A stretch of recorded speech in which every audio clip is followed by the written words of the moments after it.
ABN films YouTube channel மூலமாக பிறப்பும் சிறப்பும் என்ற நிகழ்ச்சியில் உங்களை சந்திப்பதில் மிக்க மகிழ்ச்சி. இன்றைய பிறப்பும் சிறப்பும் நிகழ்ச்சியில நாம பார்க்க போகின்ற திரைப்பட பிரபலம் யாரும் பார்த்தீங்கன்னாக்கா, பன்முகத்தன்மை கொண்டவர். சினிமா துறையில் முதலாக பலவிதமான தொழில்களின் தன்னகத்தை கொண்டு மிக சிறப்பான ஒரு இடத்தை பிடித்தவர். அவர் வேறு யாரும் அல்ல, டி. ராஜேந்தர் அவர்கள். கதை, திரைக்கதை, வசனம், பாடல்கள், இசை, ஒளிப்பதிவு என்ற அனைத்து துறைகளையும் தன்வசப்படுத்திக் கொண்டு தமிழ் சினிமா உலகத்திலே ஒரு பெரிய சாதனையை படைத்தவர் தான் டி. ராஜேந்தர் அவர்கள். இவர் வந்து 1955ஆம் வருடம் மே மாதம் 9ஆம் தேதி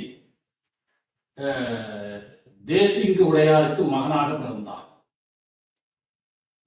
இவர் வந்து ஆரம்ப காலகட்டத்திலேயே ஒரு இசை ஆர்வம் அதிகமாக உள்ளவர், கற்பனை திறன் அதிகமாக உள்ளவர், பாடல்களை எழுதக்கூடிய கவிஞராகவும் தன்னை உருவகப்படுத்திக் கொண்டவர். அவருக்கு வந்து இன்ஸ்ட்ருமெண்ட் ஓடுங்கிற அவசியமே கிடையாது. அவர் ஒரு சாங் உருவாக்குறாரு, ஒரு பாட்டு உருவாக்குறாருனாக்கா மூளையிலிருந்து வார்த்தைகள் ஓடி வந்துடும், வாயிலிருந்து இசை ஓடி வரும், கை வந்து டேபிள்ல தாளம் வரும். இப்படிப்பட்ட ஒரு வித்தியாசமான ஒரு இசையமைப்பாளராக தன்னை உருவாக்கி கொண்டவர் தான் டி. ராஜேந்தர். அது அவர் வசனம் பேசினார்னாக்கா, ஒரு வரி பேசுகிறாருக்கா, வரியின் கடைசியில் எந்த ஒரு வார்த்தை முடிகிறதோ அடுத்த வரியில் அதே வார்த்தையை போலவே வேறு ஒரு வார்த்தை, அதாவது அடுக்கு மொழியை பேசுவாங்கன்னு சொல்லுவாங்க இல்லையா, அந்த மாதிரி பேசக்கூடிய வல்லமை படைத்தவர் தான் டி. ராஜேந்தர். அவர் சினிமாவில் ஒரு பெரிய ஆளாகணும் அப்படின்னு சொல்லிட்டு பல முயற்சிகள் செஞ்சுக்கிட்டு இருந்தாரு. அப்படி செஞ்சுட்டு தான் ஒரு படம் எடுக்கிறதுக்கு வாய்ப்புகள் அமையுது. ஆனால் அவர் ஏற்காம வேறொரு வைத்து இப்ராஹிம் அப்படிங்கிற ஒரு வச்சு ஏற்கிறாங்க. ஆனால் கதை, வசனம், பாடல்கள், இசை அனைத்துக்கு டி. ராஜேந்தர் தான். அதுதான் ஒருதலை ராகம் என்ற ஒரு படம்.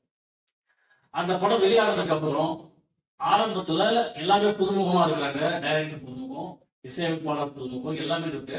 இந்த படம் எப்படி ஓடுன்ற எதிர்பார்ப்புல இருந்து தான் படத்தை போட்டாங்க. ஆனா படத்தில் இருக்கும் அனைத்து பாடல்களும் மக்களை மிகவும் கவர்ந்து விட்டது. இந்த பாடல்களுக்காகவே அந்த படம் மாபெரும் வெற்றி இருக்கிறது. அதுக்கப்புறம் டி. ராஜேந்தருக்கு வந்து அவரே டைரக்ஷன் பண்ணணும் அப்படின்னு சொல்லி ஒரு முடிவு பண்ணி வசந்த கால அழைப்பு ஒரு படத்தை பண்ணார். வசந்த கால அழைப்பு அப்படின்னு ஒரு படத்தை பண்ணார். அந்த படம் ஓரளவு சுமாராக போச்சு. ஆனால் மூன்றாவதாக அடுத்தபடியாக அவர் இயக்கிய படம் நெகிழி பயணம். அந்த படம் பெரிய ஹிட் ஆனதுக்கு அப்புறம் இவருடைய இடம், இவருடைய தரம் உயர ஆரம்பித்துவிட்டது. டி. ராஜேந்தர் என்றால் ஒரு மிக திறமைசாலி, அனைத்து பாடல்களையும் அற்புதமாக கொடுக்கக்கூடியவர், வசனங்களால் மக்களை கவரக்கூடியவர், காட்சி அமைப்புகளால் வித்தியாசத்தை காட்டக்கூடியவர் என்று மக்கள் அவரை போற்ற தொடங்கினார். அதுல இருந்து அவர் வளர தொடங்கினார். அதுல இருந்து மைதில் என்னை காதலி, உயிருள்ளவரை உஷா, தங்கைக்கு ஒரு கீதம், தாயின் மேலாக, இப்படி நிறைய படங்கள் ஒவ்வொன்றும் எல்லாமே வெற்றி அடைஞ்சுக்கிட்டே இருந்துச்சு. அப்பதான் அவர் குரூப்ல முதல் ராகத்தில் நடிச்ச உஷாங்கிறவங்கள இவர் கல்யாணம் பண்ணிக்க முடிவு பண்ணாரு. அவங்க கல்யாணம் பண்ணிட்டாரு. கல்யாணம் பண்ணிட்டு அவங்களுக்கு சிலம்பரசன் அப்படின்னு ஒரு பையன் போட்டான்.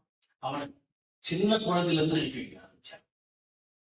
இவரே ஒரு தயாரிப்பு நிறுவனத்தை உருவாக்கிட்டாரு, சிம்பு சினியாஸ் சொல்லிட்டு உருவாக்கிட்டு அது மூலமா நிறைய படங்களை தயாரிக்க ஆரம்பிச்சாரு.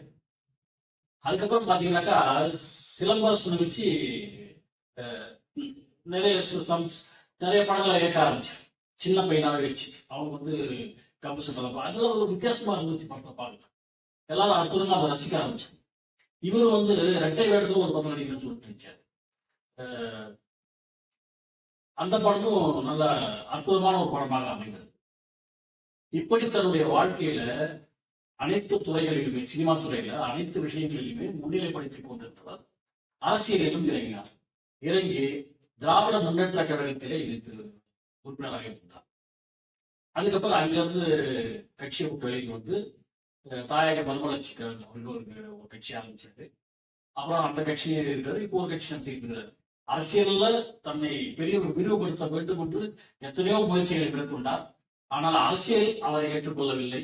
சினிமா அவரை முழுமையாக சினிமாவில் தன்னுடைய திறமைகள் அனைத்தையும் காட்டி அனைத்திலும் சிறப்பாக விளங்கியவர் தான் டி. ராஜேந்தர் அவர்கள்.